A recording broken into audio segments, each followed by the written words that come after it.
اللہ کا ذکر کرنا. نبی صلی اللہ علیہ وسلم نے فرمایا جو آدمی اپنے بستر پر آئے لیکن اللہ کا ذکر نہ کرے وہ بھی اس کے لیے باعث حسرت ہوگا، یعنی بستر اس کے خلاف گواہی دے گا. عبداللہ بن مسعود کہتے ہیں کہ اللہ کا ذکر کرتے وقت نیند کا آنا شیطان کی طرف سے ہے، یعنی اللہ کے ذکر کے دوران سونا شیطان کی طرف سے. اگر چاہو تجربہ کر کے دیکھ لو، اور جب تم میں سے کوئی سونے کا ارادہ کرے تو اللہ تعالیٰ کا ذکر کرے. تسبیحات فاطمہ پڑھنا یہ ہر تھکاوٹ کا علاج بھی ہے. سیدنا علی سے روایت ہے کہ فاطمہ رضی اللہ تعالیٰ عنہا کے ہاتھوں میں چکی پیسنے کی وجہ سے تکلیف ہو گئی، گٹھے پڑ گئے، تو وہ اس کی شکایت لے کر نبی صلی اللہ علیہ وسلم کی خدمت میں حاضر ہوئی، کیونکہ انہیں پتا چلا تھا کہ آپ کے پاس کچھ غلام آئے ہیں، لیکن ان کی ملاقات نبی صلی اللہ علیہ وسلم سے نہ ہو سکی. اس لیے حضرت فاطمہ نے حضرت عائشہ سے اس بات کا ذکر کیا. جب آپ گھر تشریف لائے تو حضرت عائشہ نے اس کا تذکرہ کیا. حضرت علی بیان کرتے ہیں پھر آپ ہمارے ہاں تشریف لائے، ہم اس وقت اپنے بستروں پر لیٹ چکے تھے، ہم نے اٹھنا چاہا تو آپ نے فرمایا تم دونوں لیٹے رہو. پھر آپ میرے اور فاطمہ کے درمیان بیٹھ گئے. میں نے آپ صلی اللہ علیہ وسلم کے قدموں کی ٹھنڈک اپنے پیٹ پر محسوس کی. پھر آپ نے فرمایا تم دونوں نے جو چیز مجھ سے مانگی ہے کیا میں اس سے بہتر چیز نہ دوں، کیا اس سے بہتر بات نہ بتاؤں؟ جب تم اپنے بستر پر لیٹ جاؤ تو 33 بار سبحان اللہ، 33 بار الحمدللہ اور 34 بار اللہ اکبر کہو، یہ تمہارے لیے خادم سے زیادہ بہتر ہے. اس میں کیا سیکھنے کی بات ہے کہ جب بچے کو مطالبہ لے کر آئے تو کیا کرنا چاہیے؟ ان کی توجہ اس سے بہتر بات کی طرف کر دینی چاہیے. یعنی اگر آپ نے کچھ نہ دینا ہو تو ایک اچھی بات ہی بتا دیں. عموماً ہم کیا کرتے ہیں جب ہم بچوں کو کچھ دینا نہیں چاہتے تو پھر کیا کرتے ہیں؟ ڈانٹ ڈپٹ کو بھیج دیتے ہیں. تو بہتر ہے کہ کوئی اچھی بات بتا دیں ان کو. آیت الکرسی پڑھنا. آیت الکرسی شیطان سے محفوظ رکھنے والی آیت ہے. وہ مشہور روایت جس میں سیدنا ابی ابن کعب اپنے والد سے روایت کرتے ہیں کہ ان کے کھجوروں کے کھیت تھے، وہ اس میں کمی دیکھتے، یعنی ان کی چوری ہوتی تھی. ایک رات انہوں نے چور پکڑ لیا. وہ ایک جانور سے مشابہ ایک نوعمر لڑکا تھا، جانور جیسی شکل تھی. انہوں نے سلام کیا تو اس نے جواب دیا. پوچھا تم کون ہو، جن ہو یا انسان؟ اس نے کہا میں جن ہوں. انہوں نے کہا اپنا ہاتھ میری طرف بڑھاؤ. اس نے اپنا ہاتھ بڑھایا. اس کا ہاتھ کتے کے ہاتھ کی طرح تھا، بال کتے کے بال کی طرح تھے. انہوں نے پوچھا کیا اس طرح جنوں کی تخلیق ہوئی، یعنی ایسی شکل ہوتی ہے؟ اس نے کہا میں یہ جانتا ہوں کہ جنوں میں مجھ سے زیادہ شدید اور کوئی نہیں. یعنی یہ نہیں بتایا لیکن کہا کہ میں ایک قوی جن ہوں. انہوں نے کہا تم میرے پاس کیوں آئے؟ اس نے کہا مجھے خبر ملی ہے کہ تم صدقہ کرنا بہت پسند کرتے ہو تو میں تمہارے کھانے میں سے اپنا حصہ لینے آیا ہوں. انہوں نے کہا کیا چیز تم سے بچا سکتی ہے؟ اس نے کہا وہ آیت جو سورۃ البقرہ میں ہے، یعنی آیت الکرسی. لفظ نہیں آیت الکرسی بولا. جو کوئی اس کو رات کے وقت پڑھے گا وہ صبح تک مجھ سے پناہ میں رہے گا، اور جو صبح اسے پڑھے گا وہ رات تک مجھ سے پناہ میں رہے گا. پھر جب صبح کو انہوں نے اس بات کا ذکر نبی صلی اللہ علیہ وسلم سے کیا تو آپ نے فرمایا اس خبیث نے سچ کہا. یہ صحیح بخاری کی روایت ہے. تو اس میں ہم میں سے ہر ایک کو اپنے سامان کی حفاظت کے لیے کیا کرنا چاہیے؟ آیت الکرسی پڑھنی چاہیے. چوروں پہ نظر ضرور رکھنی چاہیے لیکن دوسرے چور بھی ہو سکتے ہیں. پھر سورۃ البقرہ کی آخری 2 آیات. سیدنا ابو مسعود بدری سے روایت ہے کہ رسول اللہ صلی اللہ علیہ وسلم نے فرمایا سورۃ البقرہ کی آخری 2 آیتیں جو کوئی رات کو پڑھ لے گا وہ اس کو کافی ہو جائیں گی. کون سی ہیں وہ 2؟ آمن الرسول بما. نعمان بن بشیر سے روایت ہے کہ نبی صلی اللہ علیہ وسلم نے فرمایا کہ اللہ تعالیٰ نے آسمان و زمین پیدا کرنے سے 2000 برس پہلے ایک کتاب لکھی. اس کتاب میں سے 2 آیات اتاری جن کے ساتھ سورۃ البقرہ کو ختم کیا گیا. جس گھر میں 3 رات یہ آیات پڑھی جائیں شیطان اس کے قریب نہیں آتا. سورۃ الکافرون رات کو سوتے وقت پڑھنی چاہیے.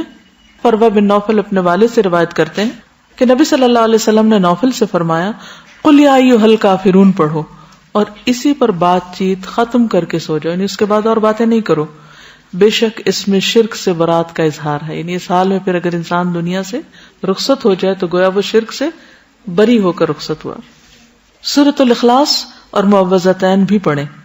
ابو الدرداء سے روایت ہے کہ رسول اللہ صلی اللہ علیہ وسلم نے فرمایا کیا تم اس سے عاجز ہو کہ ہر رات 1/3 قرآن پڑھ لو؟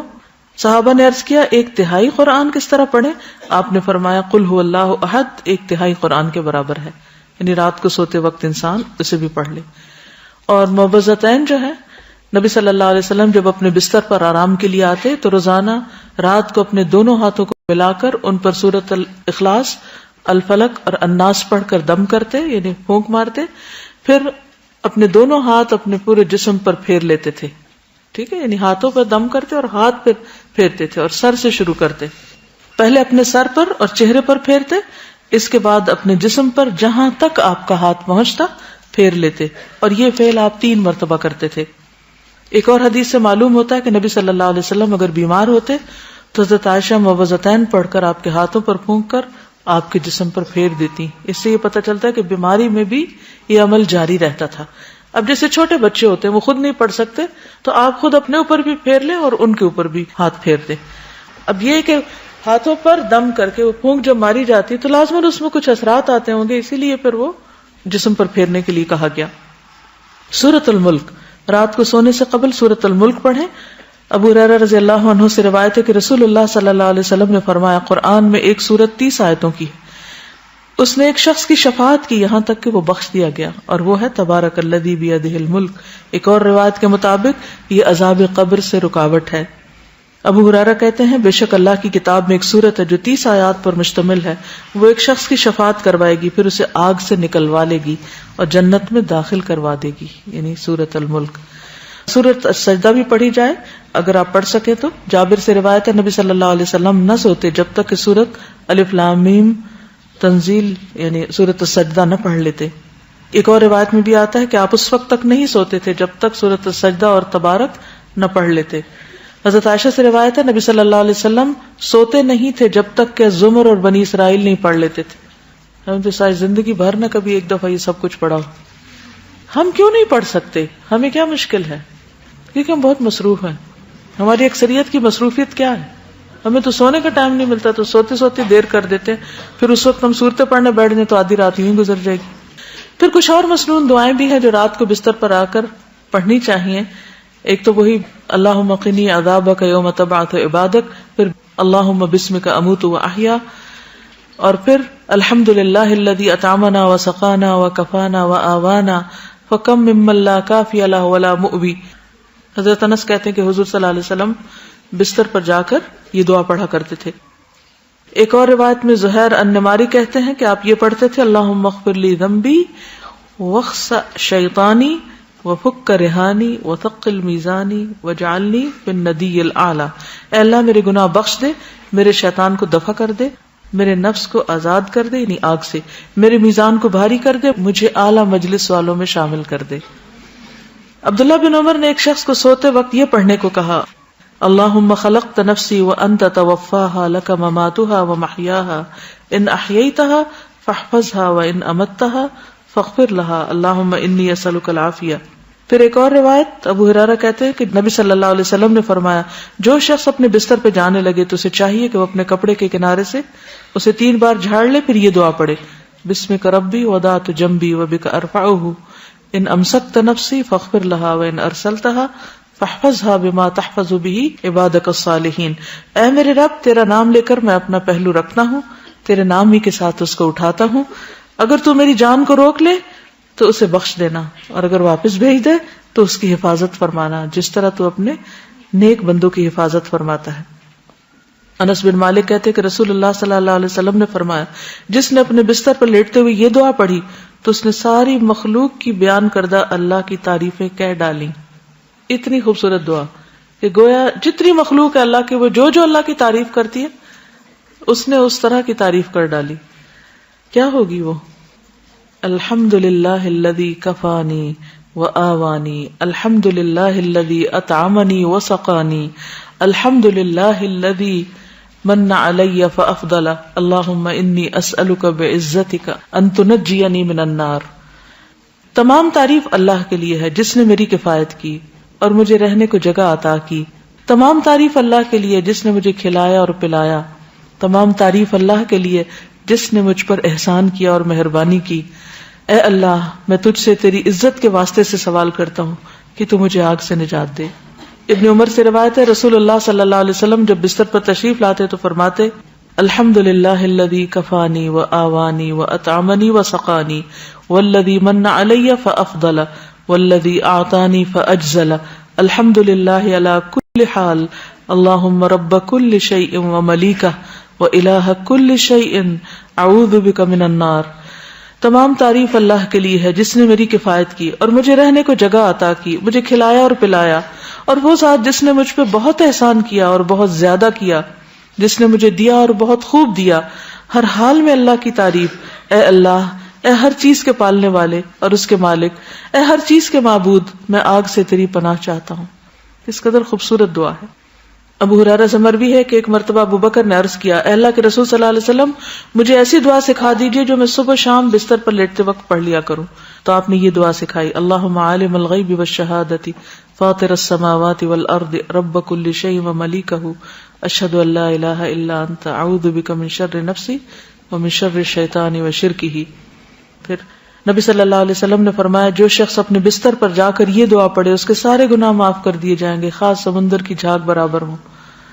لا الہ الا اللہ وحدہ لا شریک لہ لہ الملک ولہ الحمد وہو علی کل شیء قدیر لا حول ولا قوۃ الا باللہ سبحان اللہ والحمد للہ ولا الہ الا اللہ واللہ اکبر.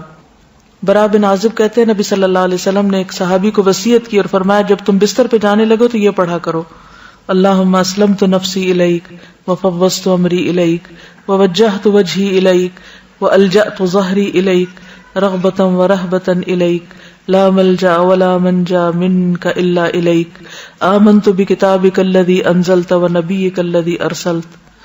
اے اللہ, میں نے اپنی جان تیرے حوالے کی, اپنا معاملہ تجھے سونپا, اپنے آپ کو تیری طرف متوجہ کیا, اپنی پشت کو تیری پناہ میں دے دیا, تجھ سے امید کے ساتھ اور خوف کے ساتھ, تیرے سوا کوئی جائے پناہ اور نجات کی جگہ نہیں. میں ایمان لایا تیری کتاب پر جو تو نے نازل کی اور تیرے نبی پر جس کو تو نے بھیجا. دیکھیے کتنے ذکر ہیں, کتنی دعائیں, ایک سے ایک بڑھ کر خوبصورت ہے. سیدنا سہیل سے روایت ہے, جب ہم میں سے کوئی سونے لگتا تو ابو صالح کہتے, دائیں کروٹ پہ سو جاؤ اور یہ دعا پڑھو, اللہم رب السماوات ورب الارض ورب العرش العظیم ربنا ورب کل شیء فالق الحب والنوى ومنزل التوراة والانجیل والفرقان اعوذ بک من شر کل شیء انت آخذ بناصیتہ اللہم انت الاول فلیس قبلک شیء وانت الآخر فلیس بعدک شیء وانت الظاہر فلیس فوقک شیء وانت الباطن فلیس دونک شیء اقض عنا الدین واغننا من الفقر. نیند آنے تک ذکر کرتے رہیں. ربیہ بن کعب اسلمی کہتے ہیں, میں دن کے وقت نبی صلی اللہ علیہ وسلم کی خدمت کرتا, جب رات ہو جاتی تو میں آپ کے دروازے پر جا کر رات گزارتا, میں آپ کو ذکر کرتے ہوئے سنتا رہتا, آپ سبحان اللہ سبحان اللہ سبحان ربی پڑھتے رہتے, یہاں تک کہ میں اکتا جاتا اور مجھ پہ نیند کا غلبہ آ جاتا اور میں سو جاتا. رات کو پہلو بدلتے وقت لا الہ الا اللہ الواحد القہار رب السماوات والارض وما بینہما العزیز الغفار. رات آنکھ کھل جائے, لا الہ الا اللہ وحدہ لا شریک لہ لہ الملک ولہ الحمد وہو علی کل شیء قدیر الحمد للہ وسبحان اللہ ولا الہ الا اللہ واللہ اکبر ولا حول ولا قوۃ الا باللہ. پھر کہے اللہم اغفر لی, یا کوئی دعا کرے تو اس کی دعا قبول ہوگی. اگر بستر سے اٹھ کر وضو کرے اور نماز پڑھے تو نماز قبول ہوگی. پھر برا خواب آ جائے تو دعا پڑھیے, اعوذ باللہ من شر الشیطان وشرہا. پھر نیند میں ڈر جانے پر بھی دعا پڑھے, اعوذ بکلمات اللہ التامات من غضبہ وعقابہ وشر عبادہ ومن ہمزات الشیاطین وان یحضرون. زبانی یاد کر لیں ورنہ رات کو اٹھ کے لائٹ آن کر کے کہاں سے ڈھونڈ کے پڑھیں گے. نیند میں ڈر جائیں تو پڑھیں اعوذ بکلمات اللہ التامات من غضبہ وعقابہ وشر عبادہ ومن ہمزات الشیاطین وان یحضرون. پھر اسی طرح خالد بن ولید کہتے ہیں, میں رات کو نیند میں گھبرا جایا کرتا تھا, تو نبی صلی اللہ علیہ وسلم کی خدمت میں حاضر ہوا تو میں نے عرض کی, میں رات کو نیند میں ڈر جاتا ہوں تو میں اپنی تلوار اٹھا لیتا ہوں اور جو چیز سامنے آتی ہے اسے مار ڈالتا ہوں. آپ نے فرمایا, کیا میں تمہیں وہ کلمات نہ سکھاؤں کہ جو روح الامین نے مجھے سکھائے؟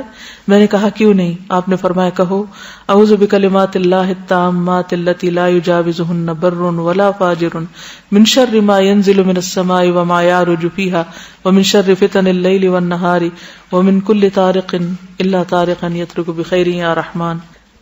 اسی طرح ایک اور روایت میں ہے, رسول اللہ صلی اللہ علیہ وسلم نے فرمایا, جو رات میں تکلیف اور مشقت اٹھانے سے گھبرائے اور ڈرے کہ دشمن اس سے لڑے تو وہ کثرت سے یہ کلمات پڑھے, سبحان اللہ والحمد للہ ولا الہ الا اللہ واللہ اکبر. وآخر دعوانا ان الحمد للہ رب العالمین.